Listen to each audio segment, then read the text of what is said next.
Bismillahirrahmanirrahim. Bismillahirrahmanirrahim. Faslun ari ieu eta hiji pasal wasurito sareng disyaratkeun ma'ama sartana perkara marro anu geus kaliwat itu ma likobuliha kana ditarimana salat indallahi mungguhing Gusti Allah subhanahu maha suci Gusti Allah wa ta'ala sareng maha luhur Allah naon ayyaqsida yen ngamaksud itu jalma anu salat biha ku itu salatna wajhallahi ta'ala ikhlas karena Allah ta'ala wahdahu bari nasahiji itu Allah ta'ala wa ayyakuna sareng yen kabuktian naon makaluhu kadaharanana itu jalma anu salat wa malbusuhu sareng anu dipakena ku itu jalma anu salat wa musallahu sareng tempatna itu jalma anu salat sareng tempat salatna itu jalma anu salat halalan eta anu halal wa ayyahduro sareng yen ngahadirkeun itu jalma anu salat qalbahu kana hatena itu jalma anu salat fiha dina itu salat falaisa maka henteu aya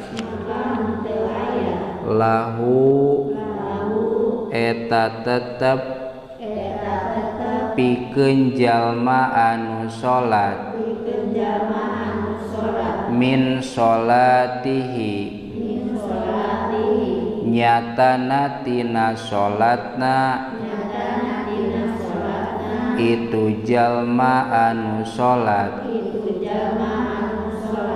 illa ma'aqala kajaba naon perkara aqala anu mikir-mikir atawa berpikir itu jalma anu salat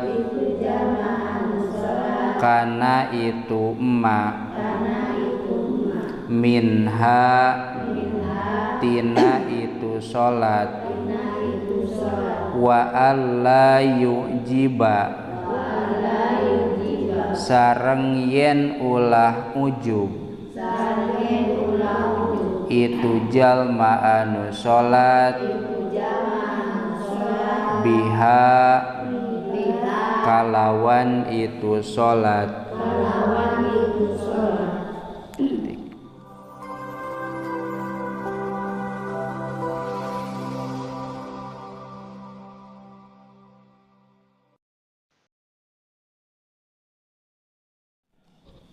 A'udzu billahi minasy syaithanir rajim. Bismillahirrahmanirrahim. Alhamdulillahi rabbil alamin. Assalatu wassalamu ala asyrafil anbiya'i wal mursalin Sayyidina Muhammadin wa ala alihi wa sahbihi ajma'in. Qala al-muallifu rahimahullahu ta'ala wa nafa'ana bi ulumihi amin ya Allah ya rabbal alamin. Khususan ila hadrati Syekh Abdullah bin Husain Ba'alawi wa Sayyidi Syekh Muhammad Nawawi qaddasallahu sirrahum. Al-Fatihah. A'udzu billahi minasy syaithanir rajim. Bismillahirrahmanirrahim. Alhamdulillahi rabbil alamin. Ar-Rahmanir Rahim. Maliki yaumiddin. Iyyaka na'budu wa iyyaka nasta'in. Ihdinas siratal mustaqim. Siratal ladzina an'amta 'alaihim ghairil maghdubi 'alaihim waladdallin. Rabbighfirli amin. Hancana kitab Sulamut Taufik halaman 28 kantun faslun wa syurito ma'ama marro. Bismillahirrahmanirrahim. Faslun ari ieu eta hiji pasal wa syurito sareng disyaratkeun ma'ama sartana perkara marro anu geus kaliwat itu ma liqobuliha kana ditarimana salat indallahi mungguhing Gusti Allah subhanahu maha suci Gusti Allah wa ta'ala sareng maha luhur Allah naon ayyaqsida yen ngamaksud itu jalma anu salat biha ku itu salatna wajhallahi ta'ala ikhlas karena Allah ta'ala wahdahu barina sahiji itu Allah ta'ala wa ayyakuna sareng yen kabuktian naon makaluhu kadaharanana itu jalma anu salat wa malbusuhu sareng anu dipakena ku itu jalma anu salat wa musallahu sareng tempatna itu jalma anu salat sareng tempat salatna itu jalma anu salat halalan eta anu halal wa ayyahduro sareng yen ngahadirkeun itu jalma anu salat qalbahu kana hatena itu jalma anu salat fiha dina itu salat falaisa maka henteu aya lahu eta tetep pikeun jalma anu salat min salatihi nyatana tina salatna itu jalma anu salat illa ma'aqala kajaba naon perkara aqala anu mikir-mikir atawa berpikir itu jalma anu salat kana itu emak minha tina itu salat wa alla yujiba sareng yen ulah ujub itu jalma anu salat biha kalawan itu salat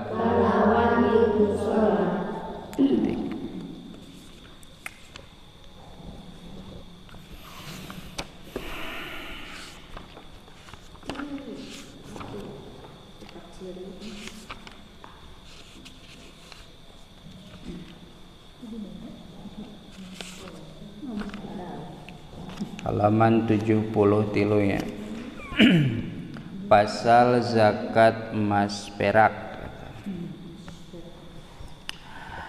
Syarat wajib ngazakatan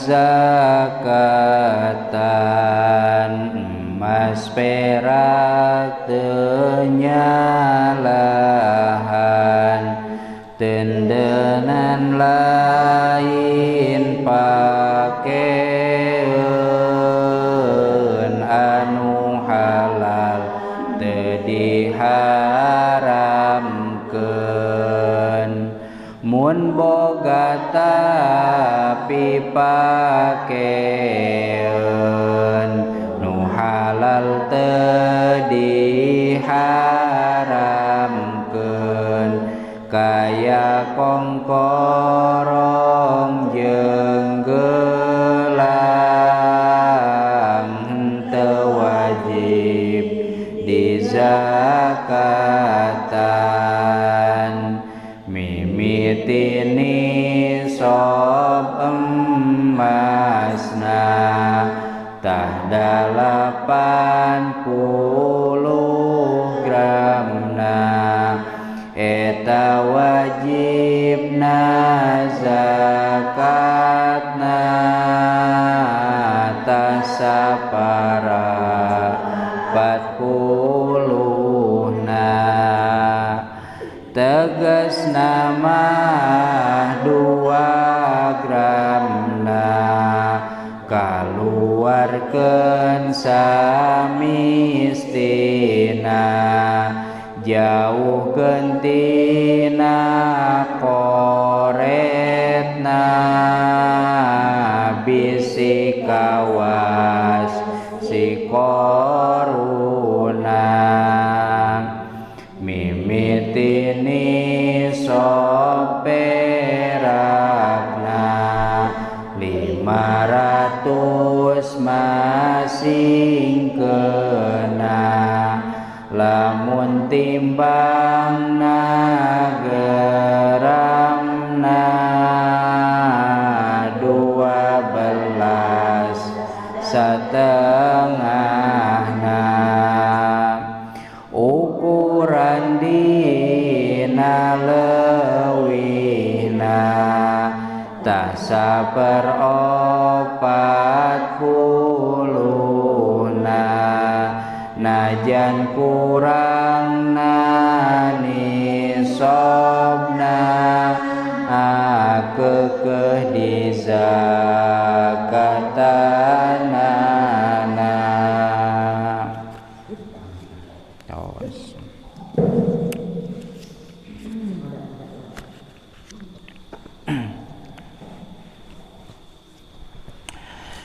Bismillahirrahmanirrahim.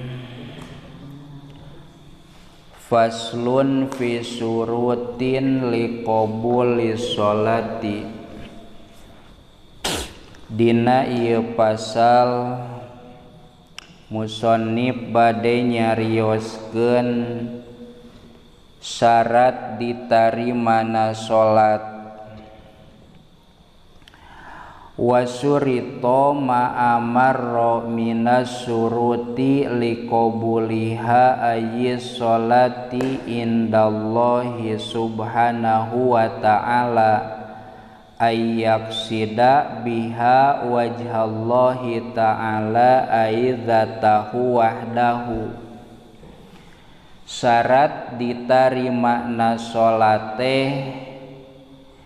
anu kahiji nyaeta bahwa sholat boga pamaksudan karena Allah, karena zat Allah lain karena anu sejen. Sapertikeun mana nu sejen teh la litom'i pisawabi fil jannati, ulah boga tujuan ku salatna teh karena ngarep-ngarep ganjaran di surga. Tak berarti ieu teh geus tingkatan luhur nya. Salat teh ulah boga tujuan lain karena Allah, tapi karena nu sejen termasuk hayang surga nya, tapi henteu karena Allah. Wala lil harobi minal iqobi sareng kabur tina siksaan. Maksud kabur teh mung disiksa, hayang diganjar mung disiksa. Wal khaufi minan nari sareng sieun tina naraka. Tah tujuan-tujuan anu eta teh buang, tapi murnikeun tujuan salat teh karena Allah Ta'ala sakumaha dina lafad niat geuning usolli fardhu subhi rakaataini mustaqbilal kiblati adaan mun ek makmuman lillahi ta'ala Allahu akbar. Aya bahasa lillahi ta'ala karena Allah, ulah karena nu sejen. Komo ari karena dunia mah salat teh ami loba duit, contoh nanya sanajan ari duit mah secara teori hayang loba teh kudu kumaha kudu usaha neangan sanggup ge dihareupeun dina piring ari teu dihuapkeun mah secara teori moal wareg ngagogoler we dihareup.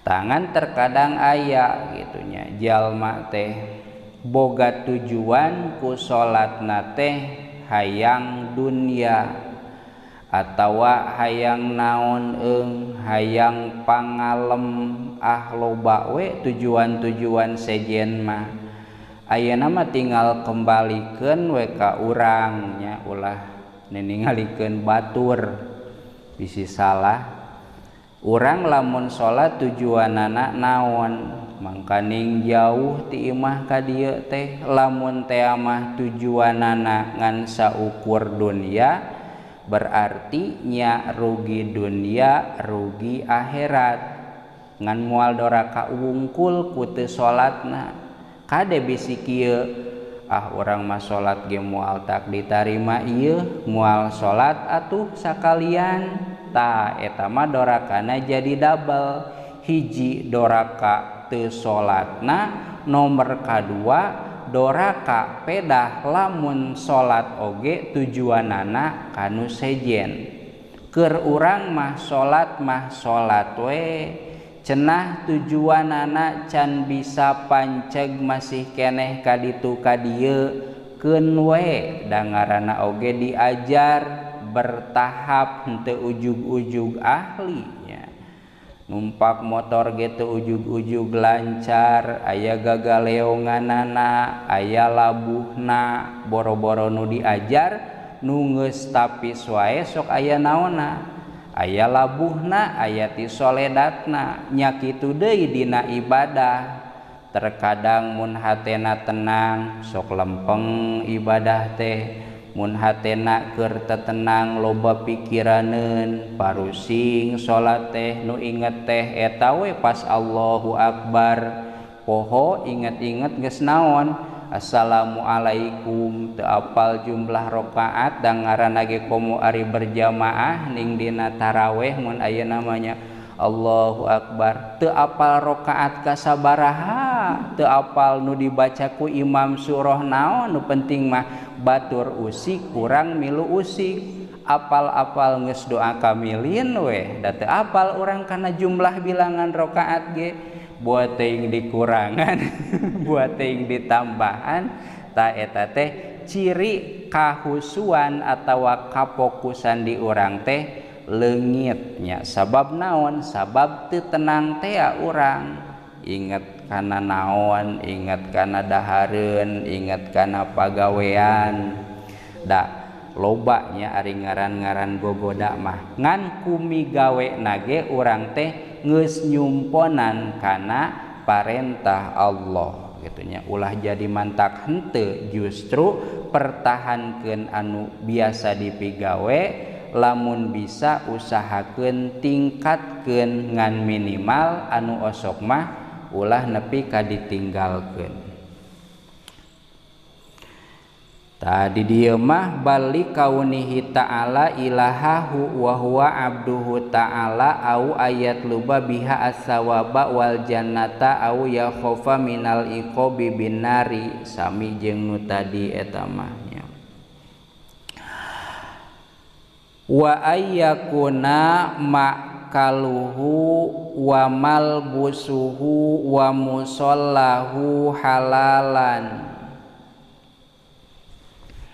samemehna ulah boga tujuan bahwa ku salatna teh sum'ah di dieu mah nya ari sum'ah teh hayang kadenge ku batur tapi ari kadenge ku batur ngan teu boga tujuan eta mah henteu nya ngan lamun tujuanna hayang ka kuping ku batur sanajan ku baturna mah henteu ka kuping ta eta nu teu kenging teh ari ka kuping ku batur tapi tujuanana teu boga hayang naon mung ka kuping mah atawa teu boga ka kuping pek rek henteu ge kajeun ta eta mah teu nanaon nya satuluina wa ayyakuna kaluhu halalan anu didaharna kudu anu halal timimiti kadaharanana dijaga nya sabab eta teh naon ngepek kana salatna oge nya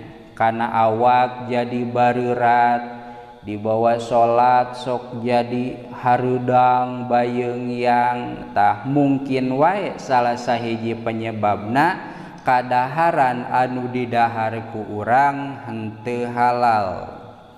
Ari teu halal teh eusina dua, hiji haram, dua subhat nya. Ari haram mah naon keur urang mah pijajauheun nya meureun sugan urang rek buka puasa dahareunana meunang maling contona teh osok taranya menang maling paling oge kena ku subhat. Ari subhat teh antara halal jeung haram teu jelas kahalalanana teu jelas kaharamanana. Arek buka ieu kabayang jeung sambal liwat kana tangkal cengek batur ridoeun ieu nyokot ieu 3 mah atawa 5 jang sameleun tah eta teh kan subhatnya. Atawa ngaliwat kana balong batur aya ieu lauk teh ngagolernya lain ngagolerna cai mah atuh naon ngambangnya ieu teh da moal dicokot ieu kuno bogana ge da jauh ka balongna ge ku urang we wang salametkeun wang manfaatkeun tuluy diasakan di dahar ta eta teh subhat namina nya sanajan kuno bogana oge dina buktina bakal dikumahakeun bakal diridokeun dalamun ngobrol teh mah mang lauk ku urang tadi dieu teh bet karikop cenah da arek diulahkeun kumaha da geus meureun nya ngan minimal bebeja gitu sanajan nyebut karikop-karikopna rada-rada kapaksa ya anu penting bebeja tah naon sababna sabab perkara anu subhat oge eta teh mantak ngahalangan kana lancarna salat beh dituna kana ditarimana salat. Satuluyna wa malbusuhu halalan nu dipakena oge kudu halal baju calana naon we nu dipake kopiah ya. Tapi da urang mah tara nya keur salat make baju batur bari teu bebeja atawa make naon make mukena batur bari teu bebeja taranya insyaallah tina anu ieu mah aman meureunnya ngan lamun teh mah bisi nya bisi sok aya nu nu make pakaian batur bisi da moal aya ieu nya eta teh hindari nya kumaha nya di dieu mah piraku make baju batur kumaha nu umum ari nu umum mah mangga nya eta mah da diperuntukanana ge kangge umum. Urang ti imah mawa mukena ngan hayang make mukena nu di masjid bet mangga nya henteu jadina naon da eta mah tos naon tos halal tos diperuntukeun kangge umum. Titik wa musallahu halalan tempat salatna oge sami kudu halal. Kumaha tempat salatna halal teh? Tempat salatna halal teh sapertikeun di mana da di urang mah jarang aya tempat anu haram. Kajaba kumaha arek salat asup ka imah batur bari dikunci tah salat di jero eta mah haram nya. Ari di urang mah rek di masjid rek di imah rek di kebon insyaallah tempat nama kumaha halal moal tak aya nu nyarekan. Cacak-cacak tempat anu sempit ge contoh asup weh ka warung tuluy ngampar sejadah di dinya nya di warung batur keur bararanja insyaallah eta teh dari doeun nya bari naon bari moal aya nu ngahaja-haja salat di warung nya. Tah jadi tempat nama insyaallah halal paling nu kudu diraksa nama antara najis sareng suci. Da bedanya najis sareng suci sareng halal. Ari halal mah status tempatna lain nu batur tempatna teh bari naon teh mah sapertikeun nu umum nu kieu ge eta teh halal nya da emang kuduna di masjid teh. Tah aya deui tempat teh najis atawa suci. Ari najis atawa suci mah sanajan tempatna halal bisa najis bisa suci. Di masjid halal tempatna ngan lamun teh mah aya tai hayam tempatna najis eta mah kantun dibersihkeun. Tah jadi kadaharanana kudu halal, nu dipakena kudu halal, tempatna oge kudu halalnya. Kasauran Imam Sahal, man lam yakun mat'amuhu min halalin lam yuksab an qalbihi hijabun.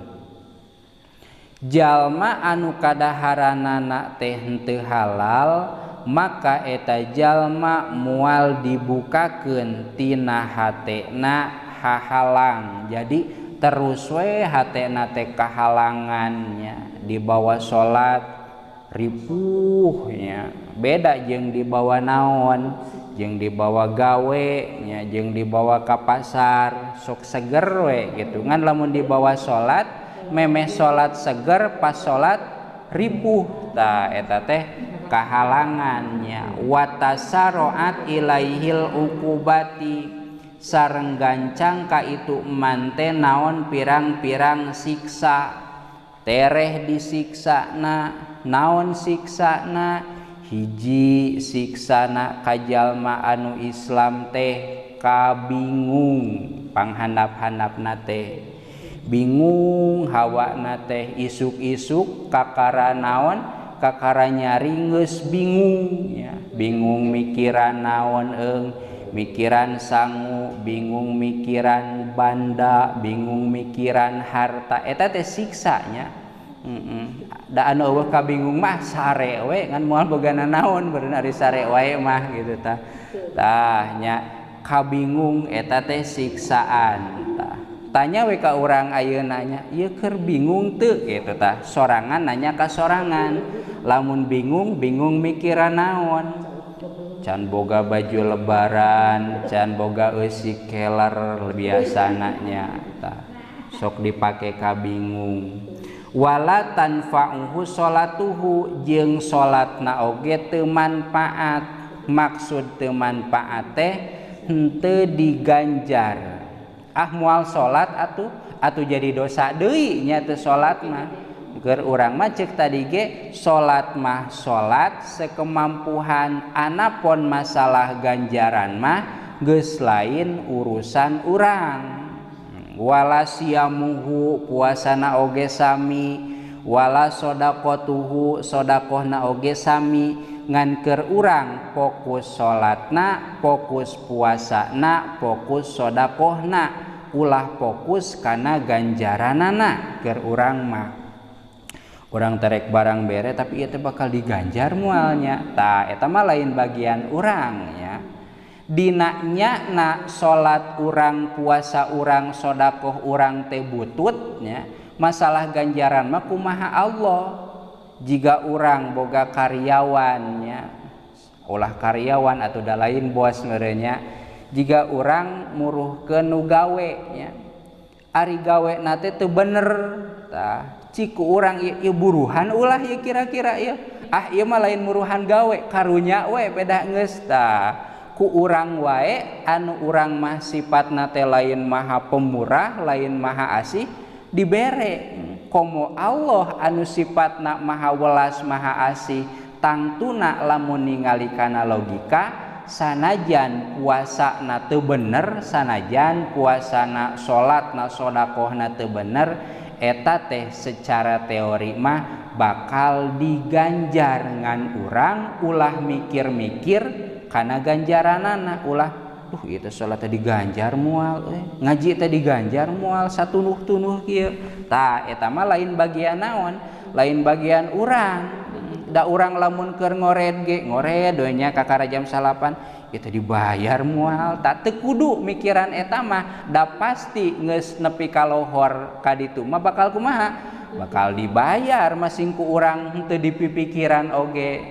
Ngan urang mah ari keur ngored mah tara mikiran ieu teh dibayar moal taranya. Tara ngan lamun dina peribadahan kunaon urang jadi sok mikir-mikir buruh gitu tah. Duka cenah. Tah eta berartinya PR na teh padahal mah sami-sami bakal kumaha? Bakal diburuhan, ngored bakal diburuhan, geus puguhnya ngaji oge bakal diburuhan. Kumaha ngoredna ieu teu bener, tetep bakal diburuhan moal dipotong. Maneh mangoredna palaya peleye, loba eureun, loba udud, loba ngopi, dikorteng buruhna jadi satengahna. Taranya cacakan urang mah lain maha pemurah, komo Allah lamun aya bahasa komo nya. Ngan ulah salat arek palaya peleye bakal diganjar ieu. Tetep urang mah usaha kudu maksimal nya. Titik. Yang keneh teh. Wa ayyahdura qalbahu atos simpulkeun heula bahwa salat teh tina sapali syarat ditarimana hiji salat teh kedah karena Allah teu kenging karena nu sejen, anu kadua dina masalah kadaharanana kudu halal, anu dipakena kudu halal, tempatna oge kudu halalnya. Kumaha inumanana teu disebutkeun, ari inuman mah milu kana naon? Kadaharan. Maksud kadaharan teh termasuk inuman. Ulah kieu kadaharanana mah halal ngan inumanana nu haram, tah henteu kitu nya. Kadaharanana nu dipakena tempatna kudu halal. Kantun wa ayyahdura qalbahu fiha wallahu a'lam bissawab. Rabbin fa'na bima 'allamtana rabbi 'allimna alladzi yanfa'una rabbi faqina